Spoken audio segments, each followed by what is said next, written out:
Omelet has a great advantage this morning. We have the distinguished lady, Dr. Joyce Brothers, as a guest. And let me tell you briefly about what she does if you don't already know. She appears on several talk shows, panel shows. She's a lecturer. She writes a daily column in a newspaper. She writes a monthly column in Good Housekeeping. She also has her daily television program, a daily radio program. She's a mother, a wife, and she's recently written a book.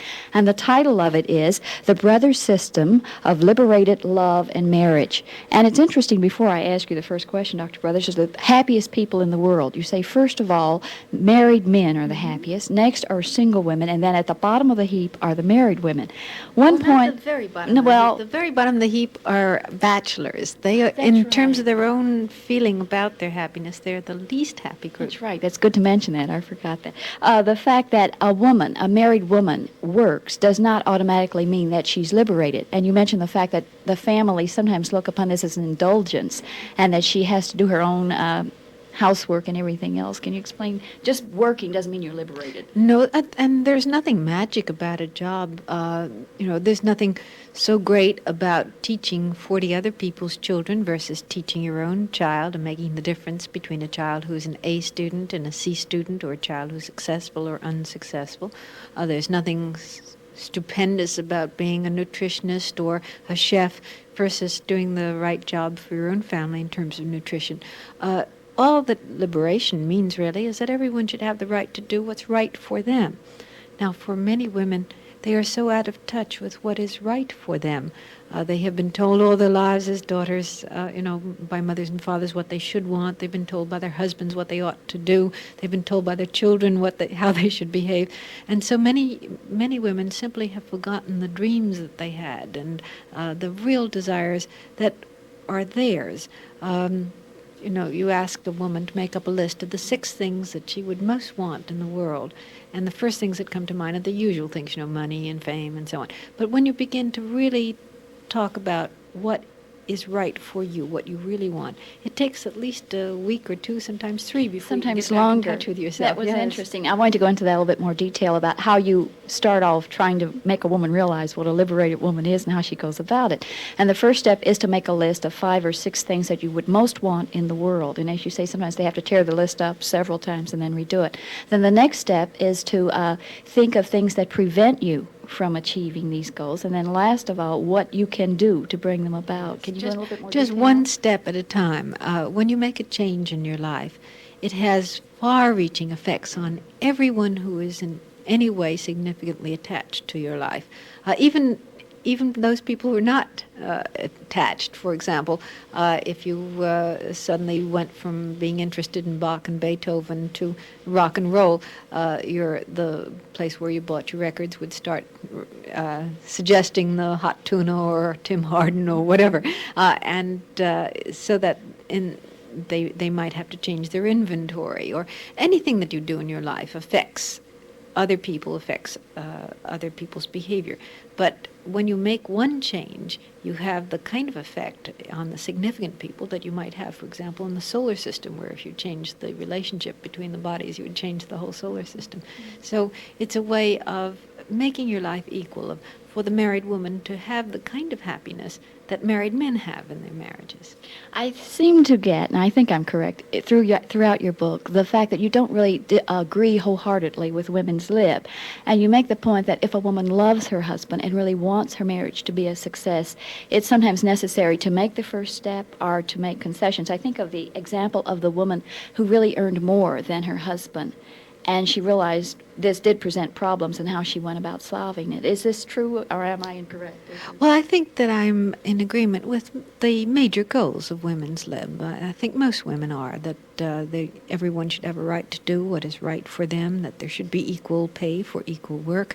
I think that you can't say that women's lib has only one goal or one point of view. There are all different points of view because we're all different, unique individuals.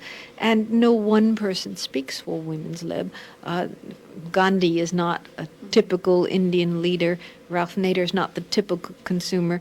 None of the so-called leaders of women's lib are really anything more than just media presented Would you feel leaders. some of them would find things to take disagreement with, for Oh, instance, in yes. your- No two people see alike. And I don't believe that men are the enemy. I don't believe that we're dealing with a race of Simon Legrees. I believe that we're dealing with men who would genuinely prefer their wives to be happier in their role.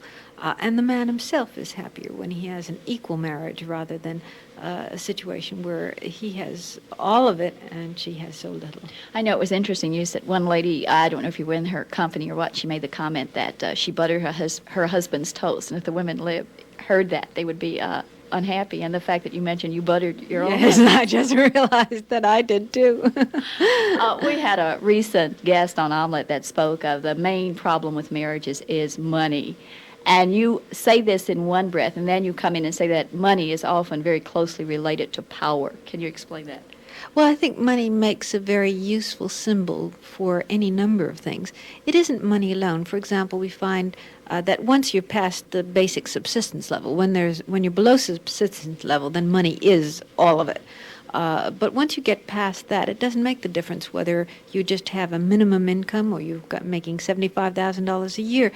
The money problems exist, and it has no real relationship to how much money there is.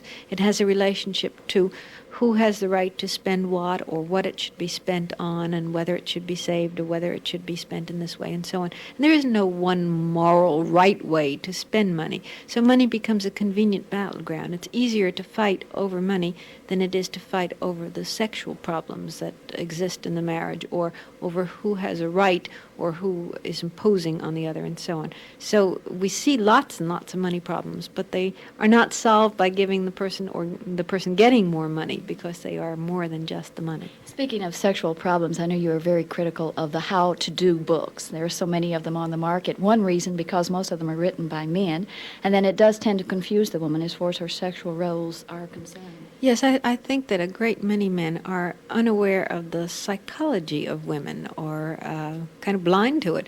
For example, just recently there was a study done among male psychiatrists and psychologists, asking them what the characteristics are of the mentally healthy male and the mentally healthy female.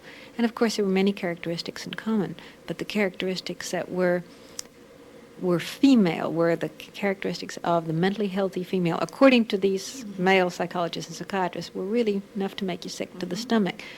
Unadventurous, unexciting, emotional, sensitive to slights, vain, all the stereotypes. So if men are writing the books and trying to fit women into a stereotype that has no relationship to the way real women are, we are in a culture that values strength and activity, and yet we try to make women passive and inactive.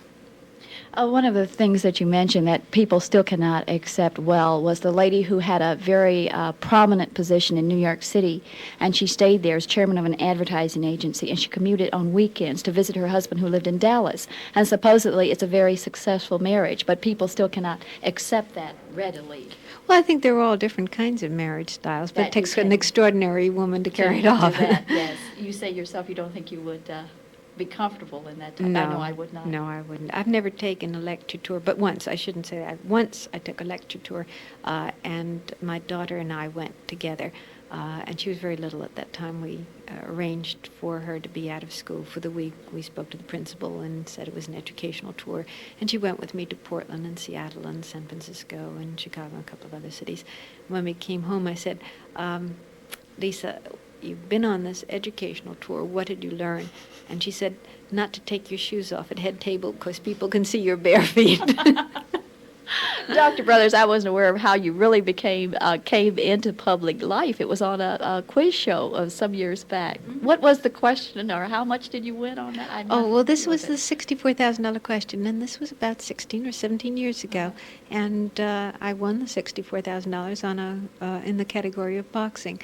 But I don't think that really was the start of my life as a psychologist. The television, radio, newspaper, and so on that I'm doing now came out of some educational television that I was doing. I was teaching psychology, and it grew and became popular. And but I'm still a teacher, really, at heart. I wasn't aware of it. I know you mentioned it briefly in your book. What are the crucial ages? And I guess it comes back to the time when the children leave home and the woman seems at a loss if she has not worked.